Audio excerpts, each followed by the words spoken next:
สวัสดีครับกลับมาอีกแล้วทุกวันพุธก็จะไลฟ์โชว์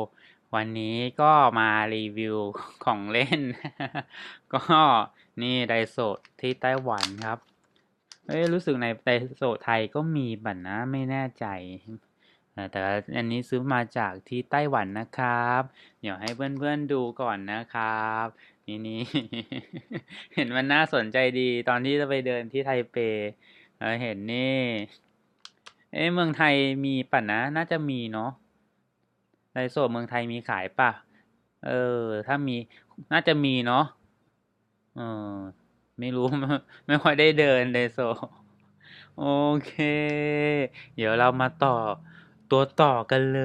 ยอันนี้เขาเรียกว่าตัวต่อเนาะถ้าเราเรียกอีกชื่อหนึ่งมันจะเป็นชื่อยี่ห้อเนาะแล้วต้องเรียกว่าตัวต่อเนาะตัวต่อบล็อก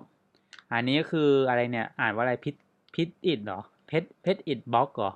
เพชอิดบล็อกก็จะเป็นอะไร work vehicle ก็เป็นรถทำงานเป็นรถทำงานรถตักนั่นแหละเดี๋ยวให้เพื่อนๆดูแล้วกันเราได้เริ่มเลยเพราะไม่อยากให้เกิน15 นาทีปรากฏว่าต้องผ่านไปต้อง3 สัปดาห์กว่าจะต่อเสร็จ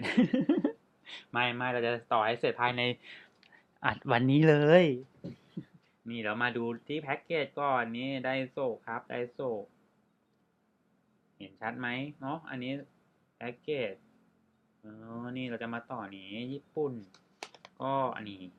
เจแปนเลยก็ซื้อที่ไทเปแต่ทำไมเขาติดสติกเกอร์เจแปนเนาะแปลกอืมก็เป็นของญี่ปุ่นนี่เนาะจะให้ติดสติกเกอร์อะไรโอเคไม่เป็นไรนั้นเดี๋ยวเรามาแกะห่อกันเลยเพื่อไม่ให้เป็นการเสียเวลานั้นเราเดี๋ยวมาต่อ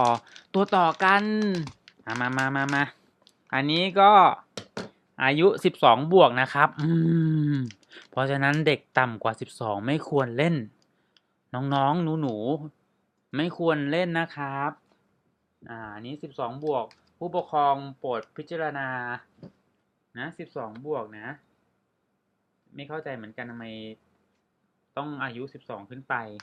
อาจจะเพราะว่าชิ้นมันเล็กมั้งแล้วว่าอันตรายหรือเปล่าไม่รู้เพราะเด็กไม่รู้แหละแต่เขา12บวกเด็กเล็กไม่ควรเล่นนะครับโอเคอันนี้ก็เป็นการพัฒนาสำหรับผู้ใหญ่อย่างเราก็เล่นได้เดี๋ยวขอแกะเลยนะครับผมแกะไงดีแกะอ๋อไม่ต้องแกะนี่สาวกันไกลมาเขาแกะได้เลยเราก็แม่เขาเตรียมพร้อมนี่ครับมันเป็นแพ็คมันมันเป็นซิปล็อกเลยไงไอเราก็นึกว่าจะต้องมาตัดหรือฉีกหรือว่าเขาซีลไว้นี่เนาะข้างในเดี๋ยวเราเทเลยข้างในมีอะไรอุ้ยเหยียบมันจะหกอ่ะมันเป็นมันก็มีห่ออีกทีนี่อืมมีคู่มือด้วยป่ะถ้ามีคู่มือได้ง่ายขึ้นเนาะเพราะนั้นต่อจิ๊กซอว์ไม่ไหว3 เทป3 สัปดาห์กว่าจะเสร็จโอ้ยอันนี้ง่ายให้ดูท่านผู้ชมคอยดูง่ายเนี่ยวันนี้เสร็จหรือเปล่าโอเคเราจะพยายามให้เสร็จวันนี้อันนี้ง่ายเด็กโอ้ยอายุ12ก็ทำได้นี่ instruction เนาะ not for children under 3 year old ก็ไม่เข้าใจเหมือนกันข้างในบอกว่าห้ามเด็กอายุต่ำกว่า3 ขวบแต่ข้างนอกบอกว่าอายุ12ขึ้นหรือว่าเหมาะกับ12 ขวบขึ้นเนาะ12 ปีขึ้นนี่ไง12 ปีขึ้นแต่ว่าจะมีส่วนเล็กๆเนี่ยหมายความว่าก็คือคำเตือนเลยเขาถึงขั้นคำเตือนเพราะนั้นคือใครมีเด็กที่ต่ำกว่า3 ขวบก็ไม่ควรให้อยู่ห่างมือเลยแล้วกันเนาะพยายามเก็บไว้เป็นที่เป็นทางแล้วกันน้องๆที่อายุ12 ปีขึ้นไปถ้าจะเล่นตัวนี้ก็พยายามเก็บเป็นที่หน่อยนะเผื่อน้องตัวเล็กมาจับมาจิบแล้วอันตรายมาอันตรายเพราะว่าอาจจะนำเข้าปากเพราะเด็กทารกก็ชอบหยิบของเข้าปากนะเราควรจะเก็บไว้ในที่เป็นกล่องเป็นที่เป็นทางนะครับถ้าเล่นเสร็จแล้วนั้นเดี๋ยวเรามาต่อเลยมาต่อตัวต่อกันเพื่อไม่เป็นงานเสียเวลานี้ก็โอเคเริ่มเลยนี่ อืมโอเคนั้นเดี๋ยวเรามาแกะซองเลยนะครับผมอึบตัดโอ้ยล่วง ล่วงโอ้ยหกโอ้ยเยอะหล่นหายโอ้ยวันนี้จะเสร็จไหมเนี่ย โอ้ยอายเขานะเนี่ยถ้าต่อแล้วแบบไม่สำเร็จเนี่ยอายเขานะเนี่ยเทมาเลยเทเลยเพื่อความสนุกโอ้ยมีชิ้นส่วนเล็กด้วยอุ้ยตายเดี๋ยวล่วงหายเฮ้ยเดี๋ยวโอเคระบบการจัดการ เราจะแยกแยกก่อนโอเคเราต้องการสีดำมันมีสีดำ4 ชิ้นสีดำยาวเราแยกเป็นกล่องก่อนพอเราได้หาได้ถูกเอานี้เขาต่อให้เลยเหรอมันติดกันเองโอเคนั่นเดี๋ยวเราแยกจัดระเบียบมันก่อนโอเคสีเหลืองยาวแยกมาก่อนเพื่อความสะดวกในการทำนะมันจะได้เป็นระเบียบไม่เมสซี่ไปหน่อยเนาะโอเคนี่โอเคหลักการของการทำงานคือเราต้องมาจัดระเบียบมันก่อนนะสีดำแยกกับสีดำโอเคนั้นเดี๋ยวนี้ขอเก็บไว้ก่อนเนาะเก็บก่อนปั๊บเก็บก่อนโอเคเดี๋ยวมาจัดระเบียบกัน เราต้องเสร็จภายในเทปนี้มาทายกันไหมว่าแบกเป้เซอร์จะสามารถต่อตัวต่อให้เสร็จภายในวันนี้ได้หรือเปล่า โอ้ยไม่อยากคิดเลยสงสัยโอ้ยคือประสบการณ์จากการตอบจิ๊กซอว์3 สัปดาห์เสร็จ ไม่เป็นไรอุ้ยจะกิ้งหล่นอุ้ยตายชิ้นส่วนเล็กอุ้ยชิ้นส่วนเล็กมากหล่นไปนี่หายเลยจบกันโอ้มันมีชิ้นส่วนเล็กโอ้ยนี่ก็คือเพราะนั้นเด็กอายุต่ำกว่า12 ขวบ12 ปีนี้ไม่ไม่ควรเล่นเลยนะแล้วโดยเฉพาะเด็กต่ำกว่า3 ขวบนี้อันตรายเลยต้องเก็บไว้ให้ห่างจากมือเด็กนะครับโอ้โอ้ยลุงกิ้งโอ้ยกิ้งโอ้ยเฮ้ยกิ้งหายโอ้ย ตกไปในโต๊ะนี่หายหล่นล่องเลยโอ้ยตายเดี๋ยวขอแค่จัดระเบียบก็กินเวลาไปกี่นาทีแล้วเนี่ย6 นาทีแล้วโอเคเราแยกเซกชันสีก่อนโอเคอืมปึ๊บสีเทากับเทานี้เล็กมากเลยเนาะอืมสีเหลืองโอเคขอแยกชิ้นส่วนสนุกเหมือนกันเนาะขนาดแค่แยกก็สนุกแล้วน่าซื้อมาอีกอ่ะอืม เฮ้ยแบบอันนี้ใสฟ้าใสโอเคอันนี้สีดำจัดระเบียบมันอึบฟ้าใสอยู่ด้วยกันเนาะสีเทามาอยู่นี่อืมอันชิ้นเล็กเราไว้อยู่บนแล้วกันได้ไม่ร่วงเนาะสีเหลืองมานี่อืมอันนี้เดี๋ยวขอเก็บห่อเลยแล้วกันเนาะเดี๋ยวมันปิวเดี๋ยวโดนลมแล้วปิว โอเค วันนี้ทายสิครับว่าแบกเป้เซอร์จะสามารถต่อตัวต่อเนี่ยภายใน1 เทป30 นาทีได้หรือไม่ กดหัวใจแปลว่าทำได้ กดร้องไห้แปลว่าทำไม่ได้ เออเราต้องทำได้อะต้องทำได้ เราต้องทำได้ เดี๋ยวก่อนนี่ขนาดแค่แยกมันก็ยากแล้วอืมไม่เป็นไรเรามีคู่มืออันนี้มีคู่มือมีสีแดงด้วยสีแดงโอ้มีสีแดงกี่ชิ้นเนี่ย4 ชิ้นเอ้ยกิ้งได้โต๊ะไม่มีของนี้ตกใต้โต๊ะนี่หายเลยนะ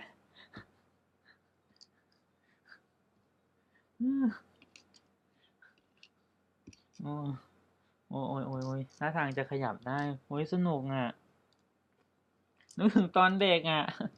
โอ้ยตายนึกถึงตอนเด็กที่เรานั่งต่อตัวต่ออ่ะคือโอ้ยตอนเด็กเราชอบมากเลยอ่ะตอนเด็กอ่ะโอ้ยเหมือนเป็นเด็กอีกรอบเลยอ่ะเหมือนเป็นเด็กอายุ14อีกรอบโอ้โอ้สีเทาโอ้ยเดินเนี่ย เดี๋ยวขอ จัดระเบียบก่อนนะครับสีดำไว้กองรวมกันฮึบโอ้ยนี่แค่จัดระเบียบก็ปาไปประมาณ10 นาทีแล้วนะจ๊ะอืมขอจัดคร่าวๆนะไม่ได้เป็นระเบียบมากมายอะไรเลยโอเคสีเหลืองไว้นี่อืมผมจัดคร่าวๆผมก็คงไม่เรียงให้เป็นระเบียบสวยงามหรอกนะโอเคแท่งง่ายขึ้นแล้ว โอเคสีใสมาอยู่กับสีใสสีเทาไปอยู่กับสีเทาสีเหลืองมานี่อืมโอ้ยสนุกเหมือนกันนะเนี่ยขนาดยังไม่ได้ต่อเลยโอ้ยน่าซื้อมาเยอะๆจังเอ้ยไปไต้หวันนี้ซื้อของเล่นมานั่งต่อให้ท่านผู้ชมดูสนุกกัน โอ้ยกิ้งโอ้ยอันกลมๆนี้สำคัญมากแล้วเล็กอีกต่างหากโอ้ยไม่เข้าใจกิ้งได้ไม่พอเล็กอีกต่างหากชิ้นส่วนมันเล็กมากเพราะนั้นผู้ปกครองโปรดพิจารณาด้วยนะครับถ้าจะให้เด็กเล่นมันอันตรายมันมีชิ้นส่วนที่เล็กอ่ะเพราะนั้นต้องระวังเด็กนำเข้าปากเด็กอายุต่ำกว่า3 ขวบไม่ควรเล่นเด็ดขาดเลยอืมเหมาะกับเด็กอายุ12 ขวบขึ้นไปนะโอเคเราเริ่มกันเลยโอเคมาดูขั้นตอนที่1อุ๊บ L กับ R โอเคนี่ผมต้องเอามุมไหนให้เพื่อนดูปะเนี่ยมุมนี้เพื่อนจะเห็นไหมไม่เอาดีกว่าเนาะเอามุมบนดีกว่าเนาะเพื่อนจะได้เห็นในนี้ด้วยนี่เห็นอันนี้ด้วยเดี๋ยวเรามาดูคู่มือกันโอเค L กับ R แล้วจะรู้ไหมเนี่ยไหนคือ L กับ R เนี่ยอืมดูยังไงอะ LR คืออะไรซ้ายขวาเหรอโอเคไม่เป็นไรแต่คิดว่ามี4 อันอันนี้ก็น่ายาวสุดปึ๊บ4 อันมาวาง L กับ R ปุ๊บทำไมมันยาวกว่าอันอื่นล่ะหืมอ๋อต้องมีต่อ2 อันเหรอแล้วทำไมเขาไม่ทำให้มันยาวทีเดียวไปเลยหลายๆจะต้องมาต่ออีกทำไมเนี้ยให้มันยาวขึ้นปึ๊บปึ๊บฮะอ๋อเดี๋ยวนี้ก่อนโอเคพาร์ทนี้แล้วทำไมไม่สร้างอันที่มันยาวไปทีเดียวเลยเนาะจะต้องมาต่อกันนะแล้วต้องไขว้กันอีกเนาะดูต้องให้มันสลับกันอีกต่อไปเดี๋ยวเอาชั้นนี้ปึ๊บเราจะเอากับ R พร้อมกันเลยเนาะปึ๊บปึ๊บสีเทาเอ๊ะเอ๊ะชักจะงงแล้วเนาะโอเคสีเทาเราเอาสั่นเดี๋ยวก่อนงงเดี๋ยวก่อนงงเราต่อไปเลยได้ปะเอาต่อตัวดำกับดำตรงนี้ไปเลยแล้วกันเนาะปึ๊บอืมโอเคต่อนี้ไปก่อนเสร็จแล้วก็แล้วไอ้ชิ้นส่วนแบบนี้จะมีด้วยเหรอหือโอ้ยตายแล้วตอบผิดนี้ก็3 ช่องเทา3 ช่องไม่เห็นจะมีเลยอ่ะเฮ้ยเทา3 ช่องมีด้วยเหรออ๋อนี่ไงเทา 3 ช่องเทา 3 ช่องเสร็จแล้วเทา 2 ช่องอ่ะเทา 2 ช่องโอเคเทา 2 ช่องเทา 2 ช่องเอ้ยเดี๋ยวขอวางคู่มือก่อนนะเทา 2 ช่อง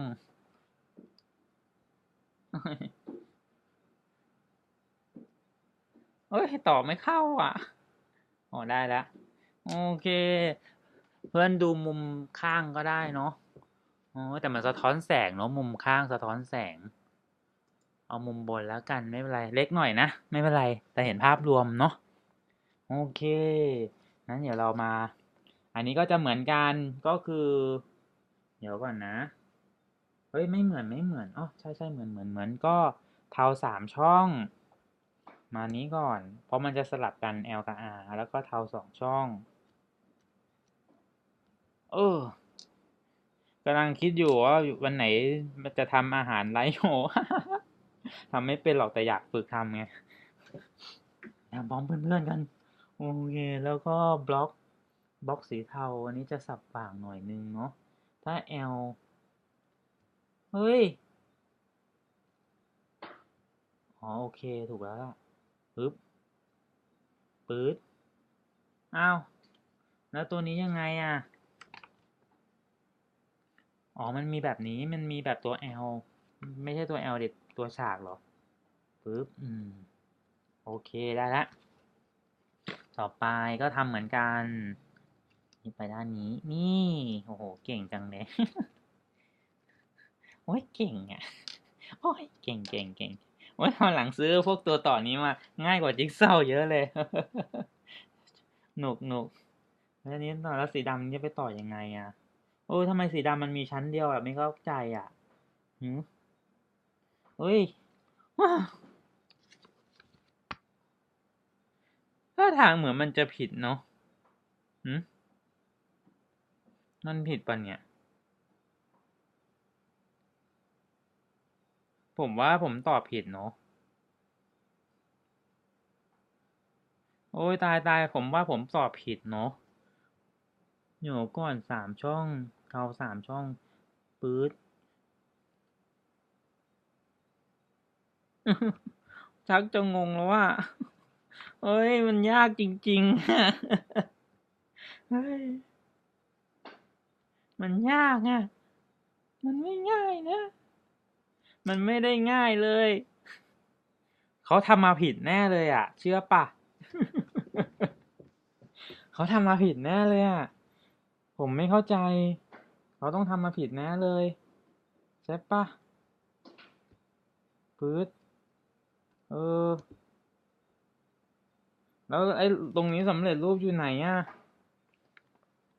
โอ้นั่นเอาเข้าไปแล้วเดี๋ยวผมขอน้ำก่อนอืมเหมือนว่ามันจะผิดเนาะปื๊ดอุ้ยตอนแรกเหมือนจะไปได้ดีไปได้สวยผมว่ามันไปไม่ได้สวยแล้ว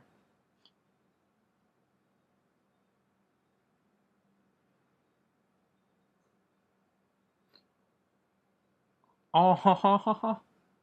โอ้อืมคือลูกศรเขาชี้ให้ลงเฮ้ยโอ้ยตายหรือทำใหม่เดี๋ยวโอ้ยตายโอ้ยโอ้ยโอ้ยโอ้ยแกะไม่ออกโอ้ยตายโอ้ยตายแล้วโอ้ยตอนแกะไม่ออกโอ้ยตาย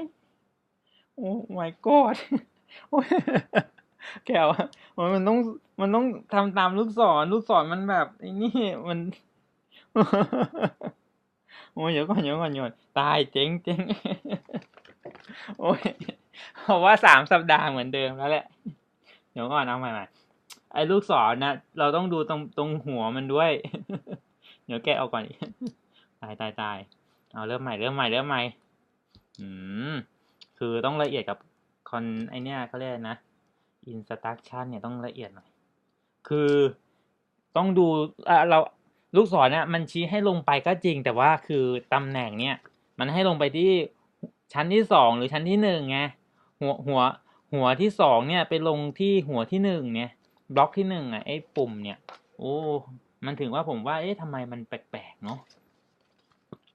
มันแปลกๆเดี๋ยวขอวางบนนี้แล้วกันได้เห็นโอเคคราวนี้ไม่น่ามีปัญหาแล้วอืมดูดีโอ้ยเด้งอีกผมว่าเอ๊ะทำไมมันทำมาไม่ครบโอเคนะเริ่มใหม่ไม่ยากโอเคแหมไม่เป็นไรมันคือข้อผิดพลาดที่เราต้องเรียนรู้โอเคว่าคู่มือนะเราต้องรู้จักการเดาคู่มือนี่ไงได้แล้วอ่าโอเคผมก็ว่าเอ๊ะทำไมมันทำมาไม่ครบแล้วมันจะต่อกันได้ยังไงอันนี้จะไงปื๊ดแน่เฮ้ยอ๋อเกือบผิดอันโอเค เรียบร้อย เย้ เสร็จไป1 ช่อง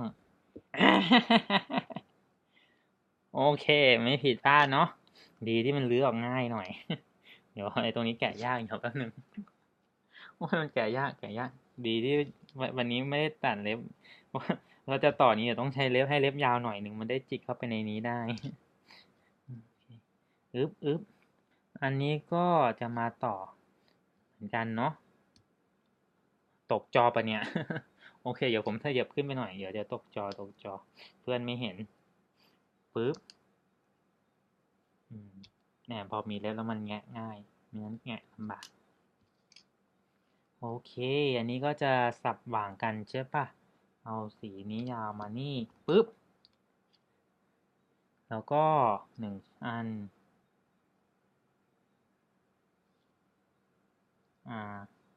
อึ๊บ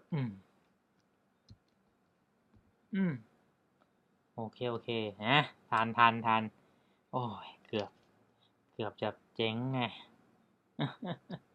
เย้ เกือบจะเจ๊งปื๊ดอันนี้ก็จะไว้ด้านหลังใช่ป่ะโอเค ที่เขาไม่ทำให้มันยาวไปทีเดียว เพราะเขาต้องการให้เราต่อไง โอ้โหผมก็มานั่งสงสัยว่าทำไมไม่ทำให้มันยาวทีเดียวทำไมต้องเอาอันยาวกับมาต่อกับอันสี่ช่องฮะอ๋อเพราะเขาต้องการให้เราต่อไง เออให้ฝึกสมอง โอเค อันนี้ต่อไปเราเริ่มเซกชัน2นี้เราเก็บไว้ตรงนี้แล้วกันปื๊ดอ้าวโอ้ยเป็นล้อแล้ว ต่อไปเซกชัน2มีแค่11ขั้นตอนนี้เซกชัน2แล้วขั้นตอนที่2เราหาบล็อกสี่เหลี่ยมยาวสีเทาเอ้าเขามีให้ครบมันเนี่ยโอ้ยตกใจนึกว่าไม่มีโอ้วางแนวนี้เดี๋ยวก่อนเดี๋ยวผมขอมองก่อนต้องมองลูกศรด้วยว่านับก่อนสายตาดีมากโอเค คือเราต้องไม่ใช่แบบอุ้ยเห็นมันชี้ให้เราลงไปก็ลงไปเลย มันไม่ใช่บางทีมันต้องเหลื่อมดูคือลูกศรมันจะจากจากท้ายมาเนี่ยอย่าให้เพื่อนดูชัดเจน เนี่ยลูกศรใช่ป่ะ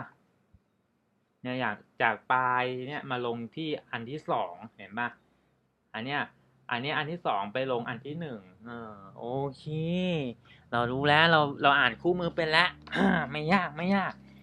ขอดันขึ้นไปหน่อยโอเคอันนี้ปุ๊บอันนี้เราเสาสีเทาเราต้องรีบจัดการกับตัวชิ้นเล็กๆก่อนเดี๋ยวผมขอมองก่อนเนาะน่าจะอย่างนี้เนี่ยโอ้ยสนุกเหมือนกันเนาะฮึบ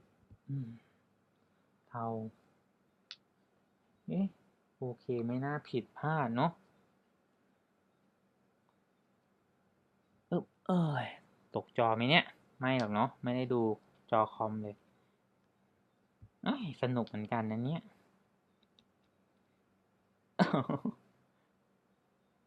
22 นาทีแล้วเหรอเพราะฉะนั้นเดี๋ยวผมขอคลิปนี้ผมทำ1 ชั่วโมงจบทีเดียวเลยแล้วกันเนาะเพราะตอนนี้เริ่มเป็นแล้วไม่น่ายากแล้วมันจะเร็วแล้วโอเคแล้วไอ้ตรงนี้ก็คืออะไรล่ะคือของอันที่แล้วเหรออ๋อถ้าเป็นสีเทานี้ก็คือ L กับ R อันเดิมไงเขาเอาสีให้มันจางลงก็หมายว่าคือส่วนของอันเก่าเดี๋ยวก่อนขอดูก่อนโอเคโอเคนี่คืออะไร ฮึบอืมผมชักสงสัยละอาจจะอย่างนี้หรือเปล่าอืมนี่ได้ฐานล้อแล้วโอเคเบอร์ 3แล้วเบอร์ 3แล้วเดี๋ยวเรามาเริ่มที่สีเหลือง5 อันสีเหลือง5 อันนี้เหมือนมาวางเป็นฐานเลยโอเคโอเคเขาให้วางตามรูปเลยเนาะ2 3เดี๋ยวก่อนนับก่อนนะ1 2 3 4 4 อันเอาแล้วบอก5 อันได้ไงอ่ะ อ๋ออันข้างบนเหรอเดี๋ยววางยาวก่อนสี่โอ้ยมองไม่มันดูยากมากเลย โอ้แล้วเหลืองยาวอ่ะเหลืองยาวใช้แบบไหนอ่ะเหลืองยาว3 อันเหลืองยาวแต่เหลืองยาว3 อันแบบ3 ช่องโอ้โอ้อยู่ไหนล่ะทำไมมันมีแต่แบบ4 ช่องอ่ะฮะให้มาไม่ครบแน่เลยอ๋อนี่ไงอยู่นี่โอ้ยลายตายอีกแล้วอืมต้องอย่างนี้ป่ะเนาะปื๊ดวางก่อนวางเป็นทำข้างล่างก่อนแล้วก็โอเคได้ละเดี๋ยววางไปก่อนอันนี้คือชั้นแรก แต่ชั้นบนนี้เราจะเอาสีดำมาวางบนมัน เดี๋ยวเราเริ่มจากสีเหลืองริมนู้นก่อนแล้วกัน นี่ก็เหมือนสีเหลืองยาวเนาะสีนี่ให้ห้าเนาะห้าเนาะใช่ปะเอ๊ะภาพนี้ก็เล็กมากเลยเนาะต่อไปก่อน เพราะไงเราลงให้ถูกช่องมันก็ไม่น่ามีปัญหาหรอกอึ๊บอืมโอ้โอ้อันนี้เหมือนใส่สีดำ สีดำ6 อันป่ะสีดำ6โอ้ยมันดูยากจริงๆเลยโอเคได้ละไม่ยากแล้วสีเหลืองแบบ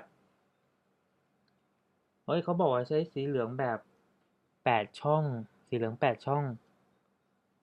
สีเหลือง8 ช่อง2 อันก็คงน่าจะใส่ตรงนี้เนาะเนี่ยสีเหลือง8 ช่อง2 อันโอ้ยใส่ไม่เข้าโอ้ยต่อไม่ติดโอเค แล้วก็3 ช่องโอเคแล้วก็สีเหลือง8 ช่องใช่ปะสีเหลือง8 ช่องอ้าวตรงไหนแล้วเนี่ยเออเดี๋ยวก่อนเอาสีเทามาก่อนสีเทาเออนี่แล้วสีเทาสองอยู่นี่โอ้ยสนุกเหมือนกันเนาะแหมอันนี้เราทำตาม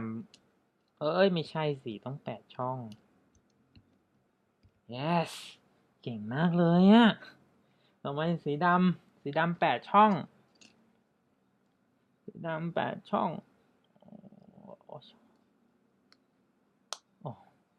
วันนี้ก็ขอ1 ชั่วโมงเลยละกันจะได้เสร็จเป็นคลิปหนึ่งเลยเนาะคลิปยาวเลย ใครที่เข้ามาใน YouTube เข้ามาใหม่ก็สคริปต์ไปดูท้ายตอนได้เลยนะครับ ถ้าอยากเห็นภาพสำเร็จรูป โอเค สีเทา1 ช่องสี่เหลี่ยมเอ้ยนี่มันวงกลมนี่หยิบมาได้ไง โอ้เรากำลังได้ฐานรถแล้วครับโอ้มันใส่ยากจังเลยโอ้ไม่โอ้ได้แล้วมันก็สนุกเหมือนกันเนาะอ้าวต่อไปสีแดงใสโอ้มี4 อันไม่เป็นไรแต่ไม่ว่าให้ใส่แค่3 อันไม่เข้าใจเอ้าขอให้จัดให้มันตรงๆก่อนเอ๊ะโอเคแล้วก็ไอตัวจื้นๆเนาะโอเคเฮ้ออ่ามันเป็นข้อต่อมาเลยเนาะแล้วเราประกอบกับตัวรถเลยเดี๋ยวก่อนนับก่อนเป็นเอาตัวที่เท่าไหร่โอ้ยตัวที่อะไรของฐานที่ค่อยเอาฐานที่2โอเคฐานที่2เนี่ยป่ะไม่ใช่ดิฐานที่2ของบล็อกนี้ปื๊ด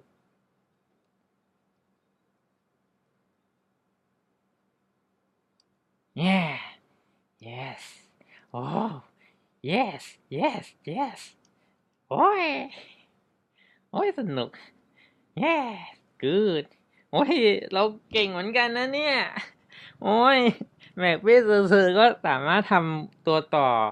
สที่สมเหมาะกับสำหรับเด็กอายุ12 ขวบขึ้นไปได้นะเนี่ยโอ้โห โอ้ยจะจบหน้าแรกแล้ว โอ้ยจบหน้าแรกแล้ว28 นาที ไม่เป็นไร พาร์ทสี่ระบายพาร์ทสี่เดี๋ยวชื่นชมผลงานให้เพื่อนๆชื่นชมผลงานก่อน นี่ ขออวดก่อน นี่นี่ เห็นไหมเห็นไหมเห็นไหม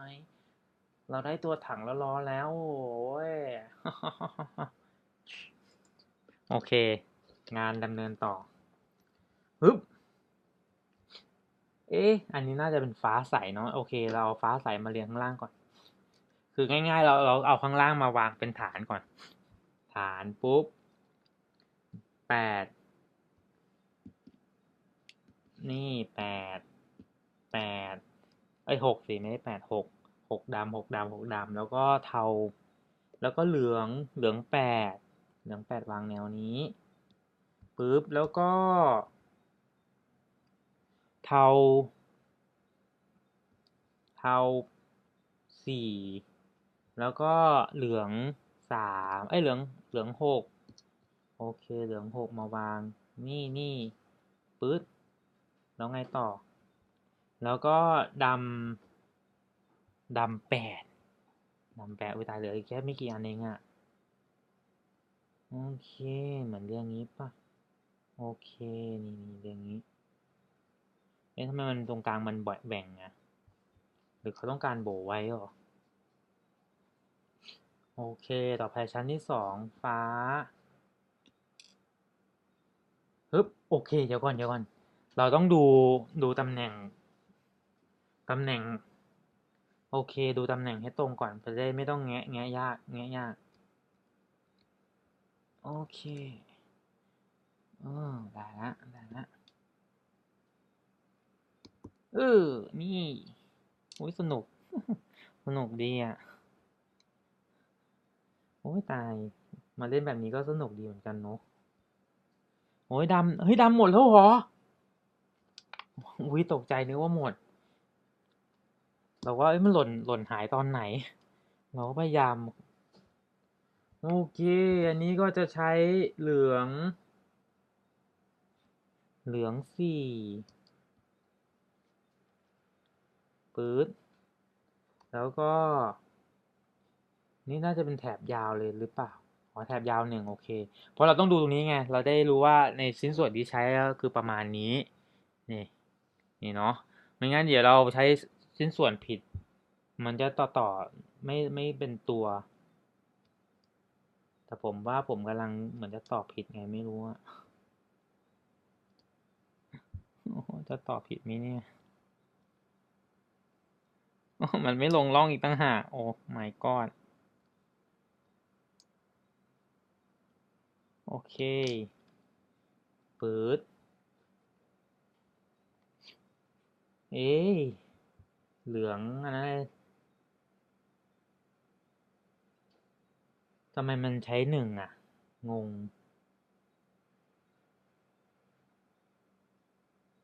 โอ้ no โอ้ no I don't know หรือว่าผมตอบผิดแล้วอืมไม่จริงนะเอออืมตอบผิดปะเนี่ยไม่จริงเราต้องไม่ตอบผิดเดี๋ยวก่อนโดยหลักการและมันจะควรจะต้องอยู่ตำแหน่งนี้เนาะปื๊ดถ้าเสียงเงียบไปก็แสดงว่ากำลังซีเรียสอยู่กำลังซีเรียสกำลังซีเรียสเครียดอยู่มันเหมือนมันไม่ใช่เอ้ยแล้วก็ไอ้ชิ้นเนี้ยจะไปต่อตรงไหนเนี่ยโอ้ my god โอ้ยเดี๋ยวขอนับก่อนนะมันมีกี่อันเนี่ยทำไมอันนี้ไม่ใช้หรอ1 2 3เออแล้วเขาบอกว่าให้ใช้อันนี้อันแค่อันเดียวทำไมโอ้โหเห็นแล้วเส้นเล็กๆมันมีเส้นเล็กๆใช้3แม่ อ้าวให้สามป่ะใช่เดี๋ยวก่อนสามจ้ะโอเคมันมีเส้นเล็กๆมันมีเส้นเล็กๆในภาพวาดมันมีเส้นเล็กๆไงโอ้เราเลยงงเลยไงได้ละต่อไปนี่คือเราต่อ2 ชั้นเสร็จแล้วใช่ แล้วก็เอามาวางข้างบน โดยที่อันนี้ไปวางอันแรกปื๊ดวางช่องแรกเลยวางช่องแรกเลยปื๊ดอุ้ยจะหักจะหล่นไหมอันนี้ก็ไปวางบนช่องที่2ปื๊ดโอ้ยสนุกโอ้ยหัก เสียงหลงเลยร้องเสียงหลงเลยโอ้ยหักโอ้ยอย่ากดแรงเดี๋ยวมันหักมันยังไม่แข็งแรงโครงสร้างมันยังอาจจะการรองรับน้ำหนักไม่ถูกต้องโอเคโอ้ยโอ้ยมันช่วงเซนซิทีฟโอ้ยมันจะปิ้นออกไหมเนี่ยเดี๋ยวก่อนเราอยากให้มันงานมันเนี้ยบอะ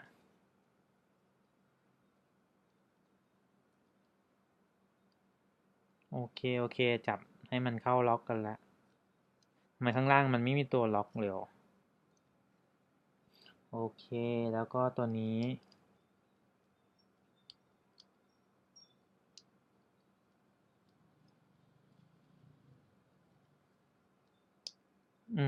ได้ละเฮ้ยหล่น โอเคเกือบหล่นแตกหลุดมันหลุดเพราะว่าเราบี้มันไงมันบีบมันโอเคเดี๋ยวขอถอดล้อมาก่อนแล้วมันได้กดได้นั้นมันถ่ายน้ำหนักกดแรงกดไม่ได้โอเคเออเอามาชิ้นนี้เอางงเลยงงสิอ๋อโอเคไม่งงแล้วโอเคเดี๋ยวขอล้อแยกออกมาก่อนแล้วกันเพราะว่ามันกดลำบากเข้าหน้า2แล้วโอ้ย1 ชั่วโมงเสร็จไหมเนี่ย ไม่เป็นไรเบอร์5แล้วครับผมโอเคต่อไป section 3ก็จะใช้สีนี้1 ช่อง2 ช่องสีดำ1 ช่องนี้1 ช่องโอเคเพื่อจะมาต่อเป็นอันนี้1 ช่องฟ้า2แล้วก็ดำปึ๊บแล้วก็ฟ้า1โอเคเดี๋ยวต่อเลยเนาะโอ้ยเดี๋ยวโอ้ยค่อยๆต่อปื๊ดเพื่อนไม่เห็นชัดเจนเนาะเพราะว่าภาพมุมบนมือบังหมดเอ้ยจะหลุดอยากให้เห็นมุมนี้บ้างเนาะเวลาต่อเออจะเห็นไหมเนี่ยโอเคแล้วก็คือเหมือนนี้ต่อกันเลยอืมแล้วนี้ก็ต่อกันอืมเอางี้ได้มุมนี้ก็เพื่อนๆได้เห็นเนาะเห็นชัดโคสอัพขึ้นมาหน่อยนี่เนาะนะเห็นชัดไหมโอเคแล้วก็สีเหลืองเหลืองเหลืองเหลืองหกแล้วก็เหลืองหกแล้ว3วางแนวนี่ไง3เหลืองหกก่อนหก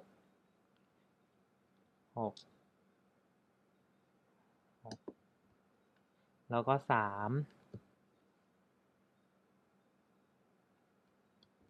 โอเคแต่มันยังไม่ติดกันดีจะมีชิ้นหนึ่งที่เหมือนว่าเขาให้เอาชิ้น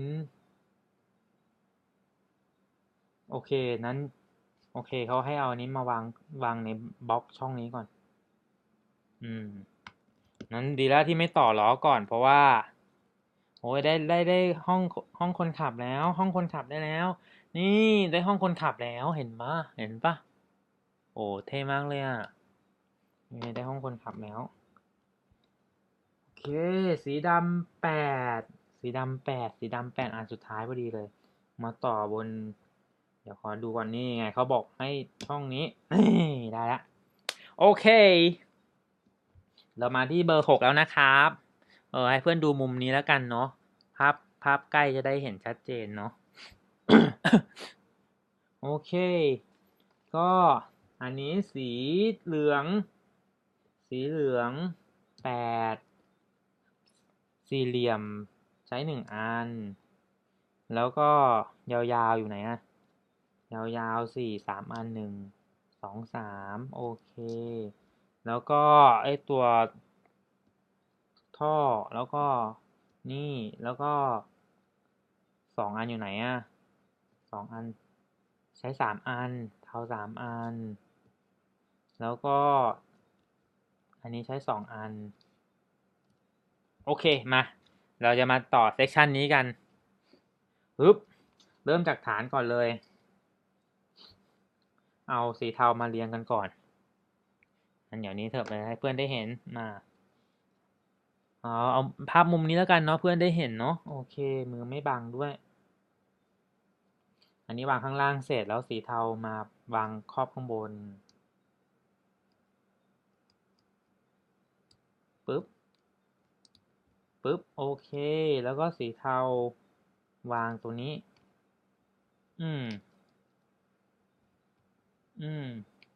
แล้วก็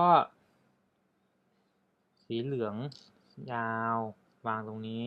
ปุ๊บแล้วนี้ตัวนี้ใช้เหลืองยาววางแนวนี้ปุ๊บนี่ไงเพื่อจะให้มันโครงสร้างต่อกันนี่โอเคแล้วก็ใช้ตัวนี้มาต่อตรงนี้เฮ้ยใช่เหรอไม่ใช่ใจเย็นอันนี้เหมือนจะอยู่ตรงนี้เราต่อชั้นไหนอยู่เนี่ยเราจะต่อชั้นที่2แล้วเนาะโอเค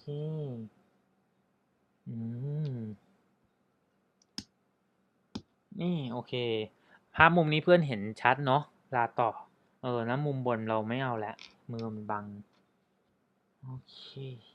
ตอนนี้ก็เหมือนประกอบช่องที่ตรงนี้แล้วเทา1อัน yes good very good oh yes good ดันได้ชิ้นนี้แล้วเบอร์ 6เสร็จแล้วโอ้ต่อไปเราเบอร์ 7แล้วเบอร์ 7ใช้แผงยาว1อันนี้น่าจะยาวสุดไม่นับแล้ว แล้วนี้ก็4อัน1อัน3อัน1อัน4อัน1อันปื๊ดแล้วก็ตรงตุ้ม2อันแล้วก็ยาวๆเบอร์สีเทา1อันสี่เหลี่ยม1อันโอเค ก็มาเริ่มที่ตรงข้างล่างก่อนเราให้เอาตุ้มๆมาต่อนี้ก่อนปื๊ดแล้วก็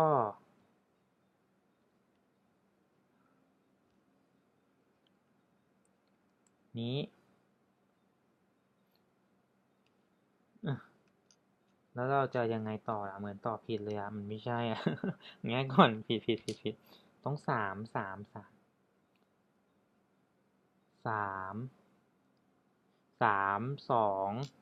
แล้วก็2โอเคแล้วก็ตัวยาวนี่ได้ละโอเคเข้าใจละ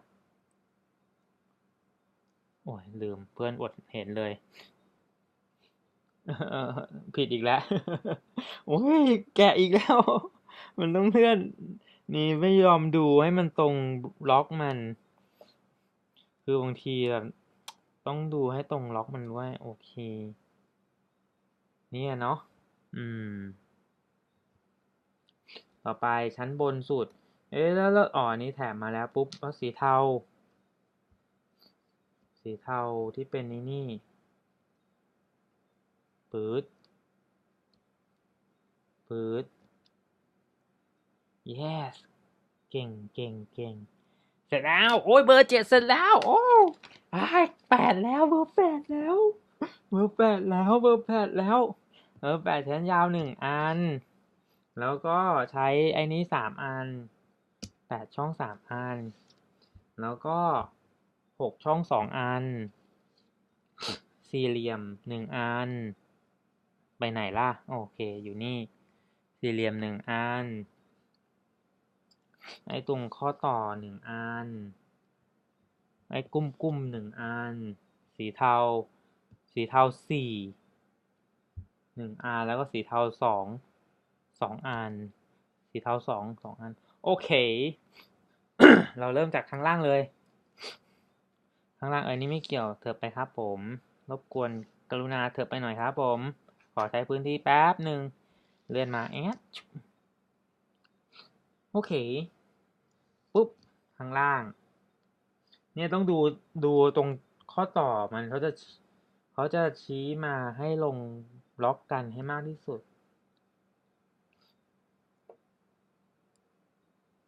นี่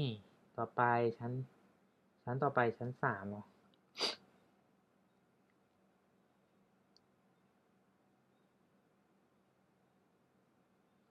เริ่มงงอ่ะ เดี๋ยวก่อน อันนี้ปุ๊บ เดี๋ยวก่อน ถ้าที่ 3 อันนี้จะมาเป็นอันที่ 2 ของอันนี้ ถูกปะ ที่ 2 ของอันนี้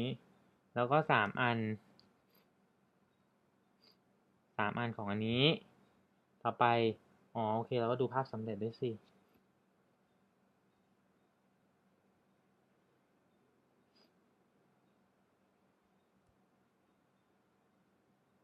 อึ๊บ นี้ แล้วก็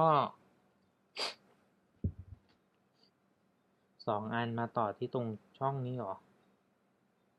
ผมงง โอเค 2 อัน แล้วก็ 4 อัน แล้วก็ตัวยาว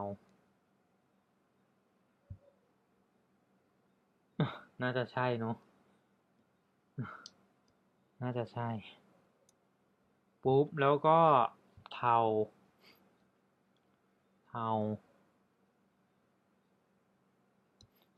แล้วก็ยาวเทา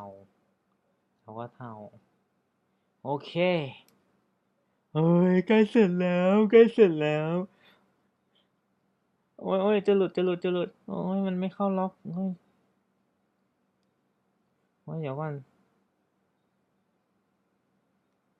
โอเค นี่ เหมือนเป็นแขนจับเลย8แล้ว เบอร์ 9 แล้ว โอเค เบอร์ 9 นี้เอาชิ้นส่วนที่เหลือมาจอยกันเพราะตัวนี้ นี่ ปุ๊บ มาเข้ากับตะปุ่มไหนอะตะปุ่มนี้เราทำไปนี้ปะตะปุ่มนี้เอาเข้าไปเลย อุ้ยดีจังเลยอ่ะ เราน่าทำหุ่นยนต์น่าไปซื้อมาอีกอ่ะชอบอ่ะปึ๊บ แล้วตัวบล็อกนี้ มาต่อกับอันนี้สนุก โอ้ยแขนกลโอ้ยดีจังเลยอ่ะ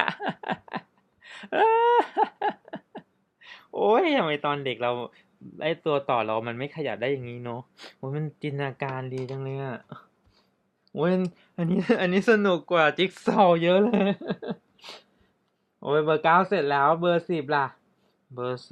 10 เดี๋ยวก่อน เดี๋ยวเอาตัวรถถังมาประกอบกันก่อนเนาะเมื่อกี้เราทำหลุด โอเค เบอร์ 10 อันนี้ เบอร์ 10 ต่อเข้ากับเขาบอกเอา9 บวก 5 เหรอ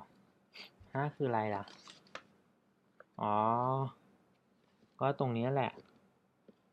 โหจะเข้าไปยังไงล่ะเนี่ย เฮ้ยมันยากมากเลยนะตรงตำแหน่งเนี้ย